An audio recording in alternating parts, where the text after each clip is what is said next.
Yes, let's start down here. Alright, we're not starting with the protagonist, I see. What? What? Yeah, I think we should start with the protagonist. Oh my because goodness. Subaru always needs more suffering, right? Hi everyone, my name is Sean Chiplock. Not only am I totally clueless, I'm also weeb beyond compare. I voice Subaru Natsuki in ReZero. Woo! I am Haley Mills, actor, singer, gremlin most of the time, and I voice Amelia in ReZero. Love to make it. Thank you. And I'm Brianna Knickerbocker and I voice Rat.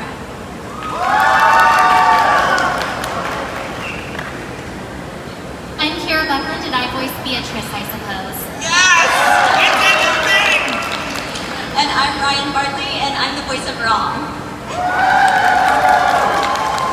So, do we have a moderator for this panel? No, I think we are. Ooh, we're I all like our this. niches Do it today. live. Whatever. Yeah. So, I guess we should probably start by talking about how we felt going into the series. I think it's important to point out that this series for the entire cast had a lot more camaraderie and family elements than I think a lot of series. Because you have to understand, when you record for anime, it's generally just a single person in a booth for their session. We don't do a lot of group recording. But without going into too much detail, and I want you guys to share examples, but there was so much combined love for this franchise, both out of respect for the popularity that it had in Japan during its original release, and just in our connections to our characters and to each other. So I don't know if anyone wants to jump in. We have a private Facebook group called what is it called? FB0? No, it's called Starting Life in Another Facebook Messenger. Yeah, starting life in another chat from zero. From zero, yeah. So But we are very close, which that definitely is unique. There's a couple other instances, but generally I don't bond with the cast quite as much as this. It's so special, and we just all knew how big the show was and how special it was, and we just all were so hyped, next level. When I was cast as Beatrice and the director was explaining the character to me, I was like, oh, I get to make fun of Sean, just like in real life, it's great. I just remember that I watched the series as it came out, and I believe it was Wednesdays on Crunchyroll, and I would go and do my ab workout in the living room and watch ReZero. I binge watched that. I remember because I watched it while I was in Japan, and then after the casting notification, I wanted to make sure that I was ready for the dub. So I binge watched the entire thing over the weekend before we started recording on Monday. And I just remember, without going into spoilers, I remember seeing certain scenes from episode 15 and 18 and going, okay, I'm gonna have to do that. All right, cool. That was the fun part, was the casting director came up to me before they finalized the casting, and they said, we just want you to know, and they don't normally do this. They came up and said, we want you to know, we just want you to be aware that this series is very vocally stressful. And we want you to be aware of that. We want to make sure that you know and that you are prepared for that. And I went, I'm fully aware. I will pace myself. I'll make sure to take care of myself. I actually ended up quitting my job at California Adventure. I'd been working Turtle Talk at Disneyland, and I knew that I wasn't going to be able to do that job and ReZero without completely tearing my throat up. So I had to say goodbye to the mouse. But that's how much it meant to me. It was a big deal. It's so funny that you mentioned that, because I remember when the show and that I went and binge watched the entire show, I remember knowing that Ren was this really big character, and I'm watching episode 1, episode 2, episode 3, I'm like, Ren's not a big character, how does it even happen? What is everybody talking about? And I got really bummed, and then I watched episode 10 and I was like, oh, ew, okay, and then I got to 15 and 18. And I cannot believe how much we talk in episode 18. It's the most talk. That's a world record. I'm curious, are we at the point where we can talk about what happens, or is that spoilers? Yeah, has everybody seen it? Is anyone of mind all right. spoilers? Show of hands, who does not want to be spoiled on the events of the show? One person. Except I'm friends with him, so he has to deal with it anyway. Okay. Alejandro. We're not friends with him, but Yeah, we're not friends. Yeah. So for those of you who haven't seen the full series, in episode 18, Subaru and Rem basically spend the entire 23 minutes Literally. talking about their plans for the rest of their life with each other before ultimately deciding it's not worth it because they have to put in effort. And Speak for yourself. Yeah, that's I'm not not yes, for you. yes. This is why you don't deserve her. Exactly. But they just go on and on and on. Yeah, And you love talking. there were at least 3 separate points where it's like, okay, that I remember that being the last line that I recorded. Wait, there's more? So how long did that episode take each of you? Was it more than one session? Way more than one session. Really? Multiple sessions. I Wow. want to say it took 2. In general, doing a set of 4 episodes took about a full week of recording, and I think that episode took, for me, 2 sessions, 2 full ones. Okay, so like typically we do multiple episodes in a session. Yeah. So the fact that this one episode took more than one session just tells you how much dialogue there really is. Yeah. Wow. Usually loops are broken up into a couple of sentences because whenever it breaks to the next person's line, that cuts to a new loop. My loops for Rem were like 8 to 15 sentences. Wow. So we had to break them up into individual, a few different loops because it was just so intensive. They Yeah. told... Yeah. Go ahead. A fun fact that they gave me, I forget which set of episodes it was, I think it was 9 through 12, but there was a set of episodes that they told me Subaru's line count was higher than the combined line count of every other character who spoke in those 4 episodes. Every other character was still... Subaru needs to like. She needs a muzzle. 100%. He talks too much. Subaru, the ladies would like to speak. Please sit down. Have a take a chill pill. So we should do a little thing where we go down the line and say like, what was your initial reaction? Oh yes. When you started developing your character, what struck you about the character? Was there certain moments that really revealed anything to you that helped you develop your character? And I want to, and on to that, I would love to hear how you guys got into the headspace for your character. Like, are you a physical actor? Did you have like a line that you would say to get yourself in the voice? Like, how did you set yourself in that space? Okay. Start with her? Yeah. Okay. So for Beatrice, she's very like snooty a lot of the time, but she has moments where she breaks into, this is so cute. And a lot of that is with Puck. And for me, that was like kind of one of those moments where I'm like not even really acting at that point because I'm a crazy cat lady. So whenever I see a cute cat, I'm like, oh, cute cat. So, I thought that was really fun to do those parts. And one of the ways that she was initially described to me is like a cranky old granny inside like a kind of young looking girl's body. So I thought that was really fun and just seemed like the way that her relationship with Subaru kind of evolved throughout the series. So first of all, my initial reaction, like in being cast, was to screech incredibly loudly for everyone in my apartment building and probably make people move. But like, who wants those people around anyway? Anyway, I think a common misconception about Amelia is you're like, oh, she's just like this really like pretty sounding nice girl, blah blah blah blah blah. But like, you have to realize with Amelia, like she's like trying to rule like an entire empire because she wants the best for her people, and she has like all of this huge responsibility on her shoulders, and yet like she still comes across as like humble and someone you can approach and someone who's kind. And I just think like that's such a beautiful thing. So like physically, I wanted to like kind of keep my shoulders back and be like hold myself high, but like still really let everything like touch my heart because she's not really putting on a front. In that case, like it's really how she feels, and like she's a very emotional, kind person. That was so well said. I love that. Oh man, Subaru. What an interesting individual. Subaru for me, it was especially exciting for me because I had already seen the series naturally before I even knew it was going to be dubbed in the first place.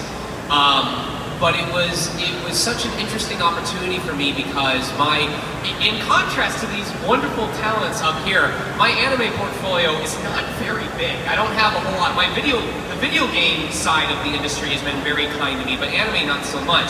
So I really saw this as this opportunity to showcase my potential, and I feel like that's also to some degree how Subaru was in this other world where he was ready to showcase his potential before the world told him, nah buddy, that's not how it works out here. Let me show you how we roll in Lagunica. But he also has, like me, he has a very, very strong sense of justice. And what I mean by that is, you know, he tries to be happy-go-lucky and he tries to be laid back, but if he feels like somebody has been wronged or treated unfairly, it can be very difficult to take him off the path of trying to make things right, even if no one else around him wants to join in on that crusade. And it can get him in trouble, you know, it can get him in over his head trying to do things that are above his pay grade or above his skill level. But I can identify with that. And on almost kind of a more human, emotional level, especially speaking to like episode 18 when he kind of talks down on himself to Rem, you know, I can think of many times when I look at my wonderful, beautiful wife and I go, how the hell did I earn someone like her? You know, how do I deserve someone like her? And so those very introspective, reflective places, I've been there as well. It was very easy to talk to Rem because I would just pretend Rem was AJ, who was my wife, because I love her to death. And whenever I had to talk to Amelia, I pretended Amelia was Smash Brothers because that's more important to me. And my wife understands that I will always love Smash Brothers even after she's gone. AJ files for divorce. You know what? I knew it was going to happen. Smash Brothers can't file for divorce, so it's some people come, some people go. Yeah, that's right. Loyalty.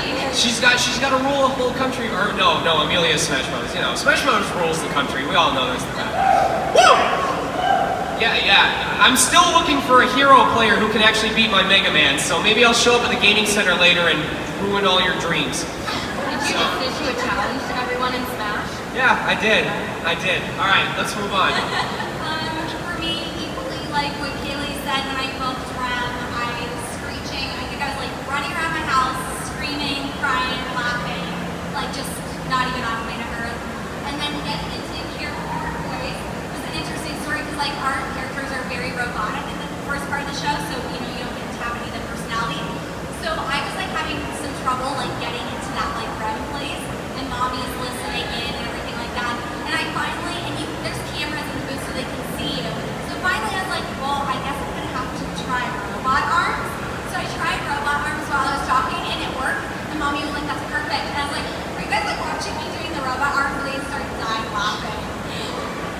But then after that, yeah, then I got to do like all the emotionally fun stuff, which I love. I love doing it. I almost forgot that there were cameras in the booth because like the first, like, I don't know, 20 sessions I ever did it there, I was like always so concerned about the cameras in the booth. I was like, oh no, what if I like accidentally pick my nose? It's so gross. Thanks.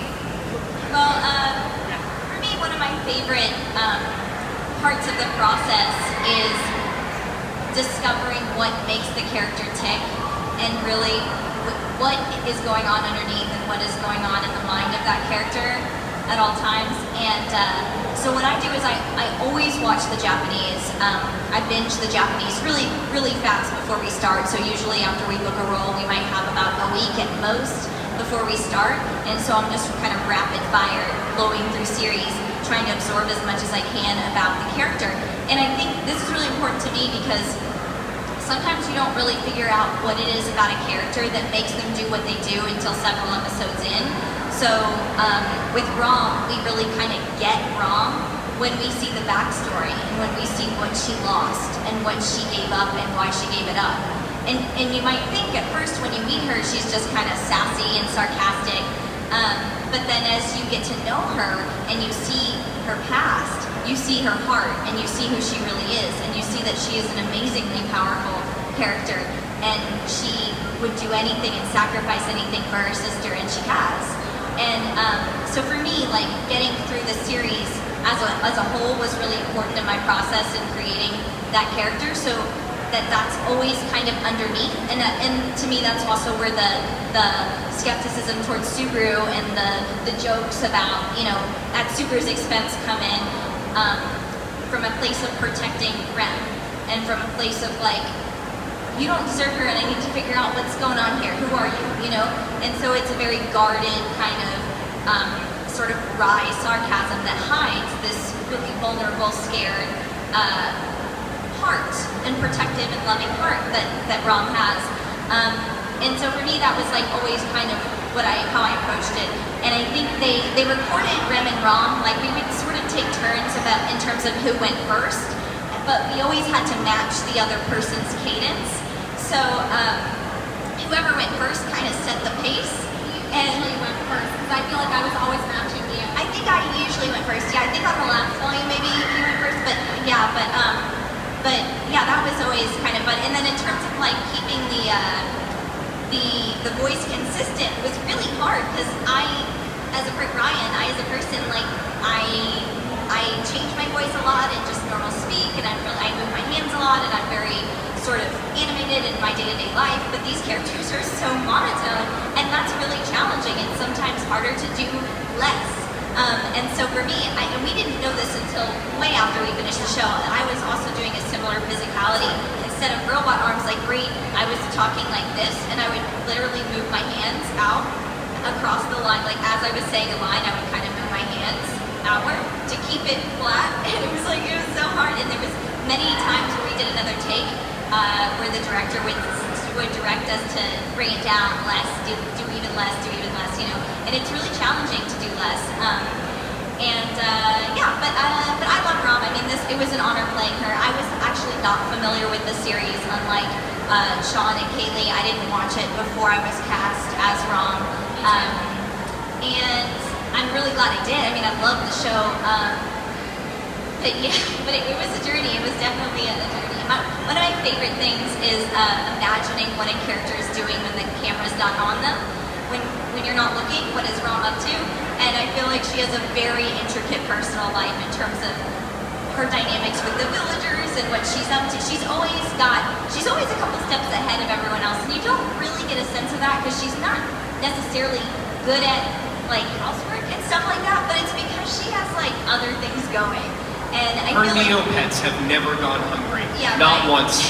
She always feeds them. But you kind of get a sense of that when she shows up near the end in the white cloak, and she's like all of a sudden kind of saving people, and it's like, whoa, what's going on here? But she is an amazingly powerful character. It's just that she keeps that under wraps, and I think there's a real power to hiding, not showing your cards. She strikes me as a character who has like 20 times more going on in her head than she shows externally. Oh, totally. She probably does more thinking about potential outcomes and situations than everyone else in the cast combined, but she shows less than anybody else. Yeah, I play a lot of characters like that. I play a lot of characters that have sort of a secret sort of internal thing going on that they don't really share. And I think that's great because as an actor, it makes your performance really layered, and it gives you a lot to kind of explore. And it's cool to kind of see like moments when that peaks out. And she's a good foil to Subaru, who's the opposite, where he's doing everything, but there's nothing going on up here. Inside is just. Maybe we think of something really funny. How many times did you guys have to say Subaru? Well, luckily I call him Maru. First volume with Naruto. Well, I remember I was really nervous about how to say it, making sure I said it right, and they had a rewrite where the director was going to make me say it, and I was like, but wouldn't I say Barusu? And he was like, oh yeah, you're right, and they changed it to Barusu. But in my head I was just like, oh thank God I don't have to say Super, because I don't know if I'm saying it right. We ended up having to do Subaru to say Subaru, because we want to say Subaru. Yeah, but it's slightly different, yeah. But I like Barusu better. Toyota. We're calling it Toyota. Definitely. I had an issue with saying Rom's name because apparently it sounded more like Rom to them, and I could not understand it. No, I did too actually. I have a slight Midwestern accent too, which I don't pick up on, but people here do, and that sometimes is a problem. You said it was with Rom, right? With my character? Yeah. Yeah, me too. So The I played main thing, because they had Old Man Rom, Right. and in the Japanese phonetics it would have been Ram, Ram, and Rome. But they didn't want Old Man Rome, so how they distincted it is they said, okay, the maid is Ram, like a short A, like pop. But the old man is Ram, or it was the opposite. Well, So, I don't know, but I do know I played another little character. I played Mildo, which is one of the little village Mildo. boys. He's really cute. He's adorable. He's one of the little village kids.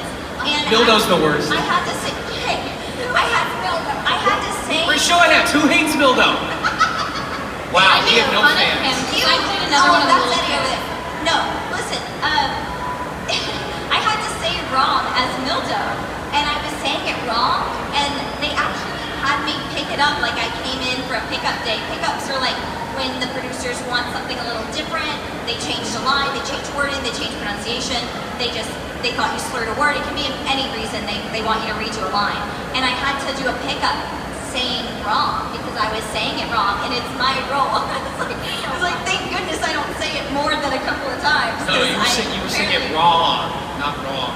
Wrong. Apparently you're not saying it like long enough, but it's wrong. And even sometimes I accidentally mess up in conversation with people and I say ram, or if they say ram, but I would never do that. Also, we're almost at the point where we should start taking questions from those of you. So if you guys have questions that you want to ask us, feel free to line up. We still have like a half hour. Yeah, we still have plenty of time. But if you already have a question, then please do Or is line there up. anything else, Kira? Is there anything you want to add or say or ask a question of us? No, I was just making fun of all those little kids because I played one of them too, and they were such brats. Oh, they were so Which mean. one did you play? I played Lucas. Oh, the one with the brown hair and the ponytail? Yeah. Who here knows who Mildo is? Do you know what he looks like? Good.